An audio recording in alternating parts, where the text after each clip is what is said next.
Hi ಎಲ್ಲರಿಗೂ, ನಾವೆಲ್ಲ ಚೆನ್ನಾಗಿದ್ದೇವೆ. ನೀವು ಹೇಗಿದ್ದೀರಿ? ಆ್ಯಂಡ್ ಲಾಸ್ಟ್ 4 ವೀಡಿಯೋಸಲ್ಲಿ ನಾನು ಮೆಡಿಸಿನಲ್ ಪ್ಲ್ಯಾಂಟ್ಸ್ ಬಗ್ಗೆ ನಿಮಗೆ ಇನ್ಫಾರ್ಮೇಷನ್ನ ಕೊಟ್ಟಿದ್ದೇನೆ. ಹಾಗೆ ಅದು ಲಾಸ್ಟಲ್ಲಿ ಅಮೃತ್ ನೋಣಿ ಅದರ ಯಾವುದಕ್ಕೆ ಯೂಸ್ ಆಗ್ತದೆ ಮತ್ತು ಹೇಗೆ ಮಾಡೋದು ಅಂತ ನಾನು ಹೇಳಿಕೊಟ್ಟಿದ್ದೆ. ಈಗ ಅದನ್ನು ಹೇಗೆ ಮಾಡೋದು, ಅಮೃತ್ ನೋಣಿ ಜ್ಯೂಸನ್ನು ಹೇಗೆ ಮಾಡೋದು ಅಂತ ಹೇಳಿ ನೋಡುವ. ಇದು ಆಲ್ರೆಡಿ ಈ ವಿಡಿಯೋದಲ್ಲಿ ಹೇಳಿದಾಗೆ ಪೇಪರಲ್ಲಿ ಕಟ್ಟಿಟ್ಟಿದ್ವಿ. ಈಗ ಹಣ್ಣಾಗಿದ ಏನಾಗಿದೆ ಅಂತ ನೋಡುವ. ಅಮ್ಮ ಅದನ್ನು ತೆಗೀರಿ ಅಂತೆ.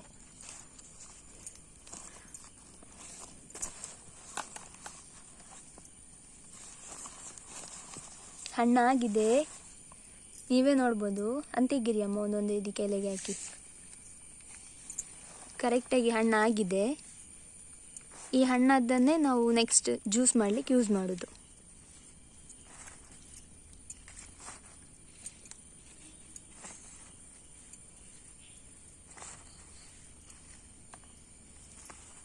ನೆಕ್ಸ್ಟ್ ಎಂತ ಮಾಡೋದಮ್ಮ? ಅದನ್ನು ಇನ್ನು ಚಂದ ತಿವುಚಬೇಕು. ಹಣ್ಣು ಅದನ್ನು ಒಂದು ತೋಪು ಇಟ್ಕೊಂಡು ಚಂದ ತಿವುಚಬೇಕು. ಇದಕ್ಕೆ ಹಾಕಿ ತಿವುಚುದು. ಈಗ ಅರಿಪ್ಪೆ ಇಟ್ಟುಕೊಂಡು ತಿವುಚಿದ್ರೆ ಒಳ್ಳೇದು. ಯಾಕಂದ್ರೆ ಅದರ ಬೀಜ ಎಲ್ಲ ಇದರಲ್ಲಿ ಉಳಿಬೇಕು. ಬೀಜ ತೆಗೆದ್ರೆ ಒಳ್ಳೇದು. ಖಾಲಿ ರಸ ಅದಕ್ಕೆ ಬಿದ್ದರೆ ಆಯ್ತು. ಹಾಗೆ ಮಾಡಿದ್ರೆ ಆಯ್ತಲ್ಲ. ಮತ್ತೆ ನೀರು ಹಾಕಬೇಕಿತ್ತು. ನೀರು ಹಾಕಿ ತಿವುಚಬೇಕು. ನೀರು ಹಾಕಿ ತಿವುಚಬೇಕು. ಹೀಗೆ ತಿವುಚುತ್ತಾ ಇರಬೇಕು. ಬೀಜ ಇದರಲ್ಲೇ ಉಳಿಬೇಕು. ಆ ಬೀಜವನ್ನು ತೆಗೆದು ಮತ್ತೆ ಕ್ಲೀನ್ ಮಾಡಿ ಅದನ್ನು ಒಣಗಿಸ್ಲಿಕ್ಕೆ ಹಾಕಬೇಕು. ಒಣಗಿಸ್ಲಿಕ್ಕೆ ಹಾಕಿ ಅದನ್ನು ಸಹ ಕಷಾಯ ಮಾಡಿ ಕುಡಿಲಿಕ್ಕೆ ಆಗ್ತದೆ. ಅದು ಹೀಗೆ ಎಲ್ಲ ಸಹ ತಿವುಚೋದು. ಅಂದರೆ ಅದರಲ್ಲಿ ನಮಗೆ ಲಾಸ್ಟಿಗೆ ರಸ ಸಿಗಬೇಕಷ್ಟೆ. ಇದು ಬೀಜ. ಇದಕ್ಕೆ ಮತ್ತೆ ನೀರು ಹಾಕಬೇಕು. ನೀರು ಹಾಕಿ ಚಂದ ಇದು ಮಾಡಬೇಕು. ಬೀಜನೇ ಸಿಗಬೇಕು. ಅದು ಹೀಗೆ ತಿವುಚಿಕೊಳ್ಬೇಕು. ಚಂದ ತಿವುಚಿ ಆನಂತರ ನೀರು ಹಾಕಿ ತಿವುಚಬೇಕು.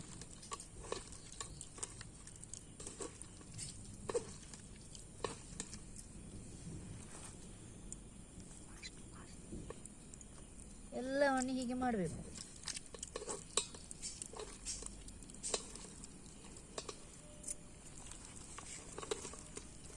ಎಲ್ಲ ಚಂದ ಹಣ್ಣಾಗಿದೆ. ತಿವುಚಲಿಕ್ಕೆ ಎಲ್ಲ ಸುಲಭ ಉಂಟು. ಹಣ್ಣಾದ್ರೆ ಚಂದ ತಿವುಚಲಿಕ್ಕೆ ಬರ್ತದೆ. ಎಲ್ಲಿಯಾದ್ರೂ ಇಟ್ಟದ್ರಲ್ಲಿ ಕಾಯಿ ಆದ್ರೆ ಅದನ್ನು ತೆಗ್ದಿಡ್ಬೇಕು. ಹಣ್ಣಾದ್ದು ಮಾತ್ರ ತಿವುಚಬೇಕು. ಕಾಯಾದು ತಕೊಳ್ಳಿಕ್ಕಿಲ್ಲ. ಕಾಯಿದದನ್ನು ಹೀಗೆ ಪೇಪರಲ್ಲಿ ಮಡಿಚಿಟ್ರೆ ಆಯ್ತು. ಮತ್ತೆ ಹಣ್ಣಾಗ್ತದೆ. ಅದು ಹಣ್ಣಾಗ್ತದೆ. ಸ್ಮೆಲ್ ಇರ್ತದೆ. ನೋಡುವಾಗ ಕುಡಿಯುದು ಬೇಡ ಅಂತ ಅನಿಸ್ತದೆ. ಅಷ್ಟು ಸ್ಮೆಲ್ ಅದು. ಹೌದು, ಕೊಯ್ಯುವಾಗ ಅಷ್ಟು ಸ್ಮೆಲ್ ಇರ್ಲಿಲ್ಲ. ಇದು ಈಗ ತುಂಬಾ ಸ್ಮೆಲ್ ಬರ್ತಾ ಉಂಟು. ಕುಡಿಯೋದು ಬೇಡವಾ ಅಂತ ಹಾಗೆ ಅನ್ನಿಸ್ತಾ ಉಂಟು. ಮತ್ತೆ ರಸ ತೆಗೆದಿಟ್ಟಾದ್ಮೇಲೆ ಅದು ಕುದಿಸಿ ಎಲ್ಲ ಆದ್ಮೇಲೆ ಸ್ವಲ್ಪ ಹುಳಿ ಹುಳಿ ಆಗ್ತದೆ. ಆದ್ರೂ ಅದು ಬಾರಿ ಒಳ್ಳೇದು. ಕುಡಿಲಿಕ್ಕೆ ಅಷ್ಟು ಇದು ಆಗುದಿಲ್ಲ, ಆದ್ರೂ ಬಾರಿ ಒಳ್ಳೇದು ಕುಡಿದ್ರೆ.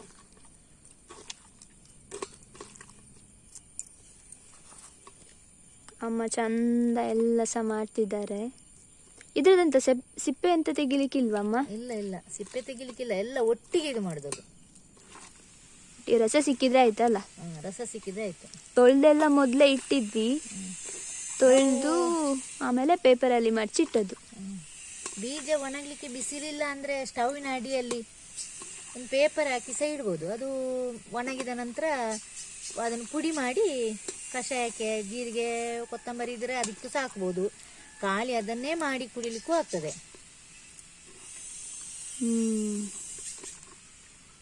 ಹಾಗೆ ಎಂತ ಸಹ ಬಿಸಾಡ್ಲಿಕ್ಕಿಲ್ಲ. ಇದರಲ್ಲಿ ಎಲ್ಲ ಸಹ ಯೂಸ್ ಆಗ್ತದೆ. ಅಮೃತ್ ನೋಣಿ ಎಲ್ಲ ಔಷಧಿ ಇರುವ ಒಂದು ಫ್ರೂಟ್. ಹಾಗಂತ ಹಾಗೆ ತಿನ್ಲಿಕ್ಕೆ ಆಗುದಿಲ್ಲ ಅದು. ಹೌದು, ಹಾಗೆ ತಿನ್ಲಿಕ್ಕೆ ಆಗುದಿಲ್ಲ. ಅಂದರೆ ತುಂಬ ಸ್ಮೆಲ್ ಉಂಟು, ತಿನ್ನಲಿಕ್ಕೆ ಕಷ್ಟ. ಅಂದರೆ ಈ ಥರ ಜ್ಯೂಸ್ ಮಾಡಿ ಕುಡಿಬೋದು.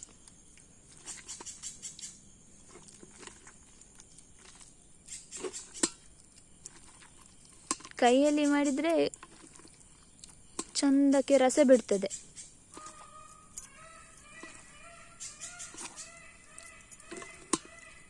ಈ ಥರ ಚಂದ ಮಾಡ್ತಿದ್ದಾರೆ ಅಮ್ಮ. ಆದಷ್ಟು ತಿವುಚುವಷ್ಟು ನಾನು ತಿವುಚಿದ್ದೇನೆ. ಇನ್ನು ನೀರು ಹಾಕಿ ತಿವುಚುತ್ತಾ ಇರಬೇಕು. ತಿವುಚಿ ಅದು ಬೀಜ ಬರುವವರೆಗೆ ತಿವುಚುತ್ತಾ ಇರಬೇಕು. ಮತ್ತೆ ಆ ಬೀಜವನ್ನು ಸಪರೇಟ್ ಮಾಡಲಿಕ್ಕೆ ನಾವು ತಿವುಚ್ತಾ ಇರಬೇಕು. ಹೀಗೆಲ್ಲ ಗಂಟೆಲ್ಲ ಸಿಕ್ಕಿದ್ರೆ ಅದನ್ನು ತೆಗೆದು ಹಾಕಿದ್ರೆ ಆಯಿತು. ನಮಗೆ ನೀರೆಲ್ಲ ಸರಿ ನೀರು ಸಿಗಬೇಕು. ಅದು ತುಂಬ ನೀರು ಹಾಕಿ ಕುದಿಸಿ ಕುದಿಸಿ ಸ್ವಲ್ಪ ಕಡಿಮೆ ಆಗಬೇಕು ಹಾಗೆ.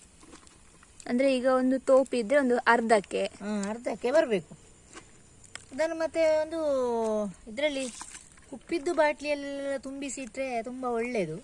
ಏನು ಆಗುದಿಲ್ಲ ಅಂದರೆ ತುಂಬಿಸಿಟ್ರೆ ಒಳ್ಳೆಯದು, ಅದರಲ್ಲಿ ಇಟ್ಟರೆ ಒಳ್ಳೆಯದು, ಏನು ಹಾಳಾಗುವುದಿಲ್ಲ. ಅಂದರೆ ಪ್ಲಾಸ್ಟಿಕಲ್ಲೆಲ್ಲ ಇಟ್ಟರೆ ರಿಯಾಕ್ಟ್ ಆಗೋದು ಬೇಗ, ಹಾಗೆ ಗಾಜಿನದಲ್ಲೆಲ್ಲ ಇಟ್ಟರೆ ಉಳಿತದೆ ಅಂತ ಹೇಳ್ತಿದ್ದಾರೆ. ಹೌದು. ಇದು ಯಾರು ಹೇಳಿಕೊಟ್ಟದಮ್ಮ ನಿಮಗೆ? ನನಗೆ ನಾನೇ ನೋಡಿದ್ದೇನೆ ಹಾಗೆ ಮಾಡಿ ಎಲ್ಲ ನಾವು ಮಾಡಿ ಉಪಯೋಗಿಸಿದ್ದೇವೆ ಇದನ್ನು. ಅಂದರೆ ನಿಮಗೆ ಎಂತಾದರೂ ಇದರಿಂದ ಯೂಸ್ ಆಗಿದೆ ಅಂತ ಅನಿಸಿದಾ? ಯೂಸ್ ಆಗಿದೆ ಅಂತ ಅನಿಸಿದೆ. ನಾವು ಕುಡಿತಾ ಇದ್ದೇನೆ ನಾನು ಕೂಡ. ಬೆಳಿಗ್ಗೆ 5 ml ರಾತ್ರಿ ಊಟಕ್ಕೆ ಮೊದಲು 5 ml ಕುಡಿತಾ ಇದ್ದೇನೆ ನಾನು ಕೂಡ. ಮಾಡಿ ಇದನ್ನು ಹಾಳು ಮಾಡೋದಿಲ್ಲ, ಎಲ್ಲ ಹಣ್ಣಾಗಲಿಕ್ಕೆ ಇಟ್ಟು ಇದನ್ನು ಯೂಸ್ ಮಾಡ್ತಾ ಇದ್ದೇನೆ. ಚಂದ ಈ ಥರ ನೀರು ಹಾಕಿ ಸಹ ಇದರ ಎಕ್ಸ್ಟ್ರಾಕ್ಟ್ ಎಲ್ಲ ತೆಗಿಬೇಕು. ಮತ್ತು ಅದರ ಬೀಜ ಸಿಗ್ತದಲ್ಲ ಅದನ್ನು ಚಂದ ನಾವು ಹೀಗೇನೆ ಮಾಡಿ ಇಟ್ಟುಕೊಳ್ಬೇಕು.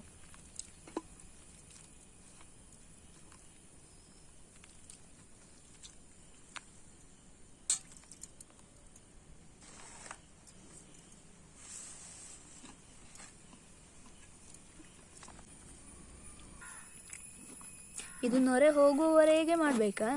ಹೌದು, ನೊರೆ ಹೋಗುವವರೆಗೆ ಮಾಡಬೇಕು. ಮತ್ತು ಬೀಜ ಎಲ್ಲ ತುಂಬ ಸಿಗುವವರೆಗೆ ನಾವು ತಿರುಚುತ್ತಾ ಇರಬೇಕು ಇದನ್ನು ಹಾಗೆ. ಅಮ್ಮ ಕೆಳಗೆ ಎಷ್ಟು ಉಂಟು ನೋಡು, ಒಮ್ಮೆ ಜ್ಯೂಸ್ ಎಷ್ಟಾಗಿದೆ ಹೇಳಿ. ಓ ಹೀಗೆ ಆಗಿದೆ, ಇಷ್ಟಾಗಿದೆ, ಇನ್ನೂ ಸಹ ಮಾಡಲಿಕ್ಕೆ ಉಂಟು. ಇನ್ನೂ ಸಹ ಮಾಡಲಿಕ್ಕೆ ಉಂಟು. ಇದೆಲ್ಲ ಕ್ಲೀನ್ ಆಗಬೇಕು. ಸ್ವಲ್ಪ ನೀರು ಹಾಕ್ತಾ ಹಾಕ್ತಾ ತುಂಬ ಆದರೂ ಪರವಾಗಿಲ್ಲ, ಅದು ಕುದಿದಿಟ್ಕೊಂಟಲ್ಲ, ಕುದಿದು ಇದರಲ್ಲಿ ಒಂದು 3/4 ತೋಪಾಗಿ ಅರ್ಧ ತೋಪಾಗುವವರೆಗೆ ಕುದಿಸಬೇಕು. ಅದು ಹೀಗೆ ಅದರಲ್ಲೇ ತಿವುಚಲಿಕ್ಕೆ ಆಗ್ತದೆ, ಆದರೆ ಬೀಜ ಸಪ್ರೇಟ್ ಮಾಡಿದರೆ ತುಂಬ ಒಳ್ಳೆಯದು ಅಂತ. ನಮಗೆ ಅದು ಪುಡಿ ಮಾಡಲಿಕ್ಕೆ ಸಹ ಸಿಗ್ತದಲ್ಲ ಬೀಜ. ಸಾಧಾರಣ ನೀರು ಹಾಕಿ ಆಯಿತು, ಇನ್ನು ಸ್ವಲ್ಪ ನೀರು ಹಾಕಿ ತಿವುಚಿ ಸಾಕು. ಮತ್ತೆ ಹಾಗೆ ಸಾಕು. ಹಾಗೆ ಇಷ್ಟು ಜ್ಯೂಸ್ ಆಗಿದೆ. ಸಾಧಾರಣ ಒಂದು ಬಾಟಲ್ ದೊಡ್ಡದಲ್ಲೇ ಬರ್ತದೆ.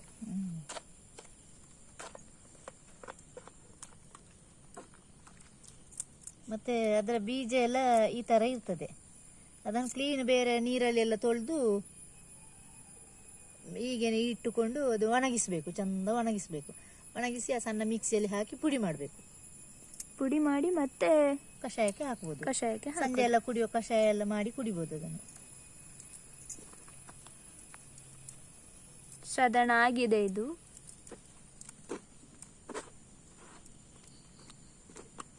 ಸಾಕಲ್ಲಮ್ಮ ಇದು? ಇಷ್ಟು ಸಾಕು, ಇಷ್ಟು ಸಾಕು. ಇನ್ನು ನೆಕ್ಸ್ಟ್ ಇದನ್ನು ಕುದಿಸುದು. ಇನ್ನು ಕುದಿಸುವುದು ಚಂದ. ಇದು ಸ್ವಲ್ಪ ಅರ್ಧದಷ್ಟು ಕುದಿಬೇಕು, ಅರ್ಧದಷ್ಟು ಬೇಡ, ಒಂದು ಕಾಲು ಕುದಿಬೇಕು, ಕಾಲಷ್ಟು ಕುದಿಬೇಕು. ಇದಕ್ಕೆ ಎಂತ ನಿಂಬೆ ರಸ ಎಲ್ಲ ಹಾಕ್ಬೋದು ಅಂದರೆ ಫ್ಲೇವರ್ಗೆ? ಲಿಂಬೆ ರಸ ಹಾಕ್ಬೋದು. ಅಂದರೆ ಅದು ಒಂದೇ ದಿವಸದಲ್ಲಿ ಕುಡಿಯೋದಾದರೆ ಲಿಂಬೆ ರಸ ಹಾಕಿ ಜ್ಯೂಸ್ ಮಾಡಿ ಕುಡಿದು ಒಂದು ಅರ್ಧ ಗ್ಲಾಸಿನಷ್ಟು ಕುಡಿಲಿಕ್ಕೆ ಆಗ್ತದೆ. ಇದೆಲ್ಲ ಹೀಗೆ ತಿವುಚಿ ಕುದಿಸಿ ಕುಡಿಯೋದಾದರೆ 5 ml ಮಾತ್ರ ಕುಡಿಯುದು. ಅಂದರೆ ಸ್ಟೋರ್ ಮಾಡಿ ಅಲ್ಲ? ಸ್ಟೋರ್ ಮಾಡಿ ಕುಡಿಯುದು. ಆಗಾಗ ಕುಡಿಯುವುದಾದ್ರೆ ಲಿಂಬೆ ರಸ ಹಾಕಿ ಕುಡಿಲಿಕ್ಕೆ ಆಗ್ತದೆ. ಈಗ ಸಾಕಲ್ಲಮ್ಮ, ಇನ್ನು ಕುದಿಸುವ ಅಲ್ಲ ಇದನ್ನು? ಹೌದು, ಕುದಿಸುವ.